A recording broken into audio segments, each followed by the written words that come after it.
কতটা তুমি হারালে বন্ধু, কেঁদেছে অন্তর। জানো না তুমি হারাবার ব্যথা, জানে পলাশির প্রান্ত।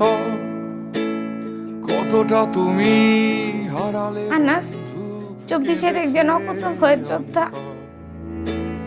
একটা নতুন বাংলাদেশ বিনির্মাণের স্বপ্ন দেখে আমাদের সন্তানরা শহীদ হয়েছিল। সেই নতুন বাংলাদেশ বিনির্মাণে অংশ নিই। একদিনে 2 ভোট, সংসদ নির্বাচনে ভোট দিয়ে ঠিক করুন কেমন সরকার চান, আর গণভোটে ভোট দিয়ে ঠিক করুন ভবিষ্যতের বাংলাদেশ কেমন চান। সংস্কার চাইলে, পরিবর্তন চাইলে গণভোটে হ্যাঁতে সিল মারুন, সংস্কার না চাইলে নাতে সিল মারুন। মনে রাখবেন, এই পরিবর্তনের জন্যই আমাদের সন্তানরা শহীদ হয়েছিল, আহত হয়েছিল, রাস্তায় নেমেছিল। একটা ইনসাফ ভিত্তিক দুর্নীতিমুক্ত বাংলাদেশ যখন গঠন হবে, তখনই আমাদের সন্তানদের এই আত্মত্যাগ সফল হবে। দেশের চাবি আমাদের হাতে।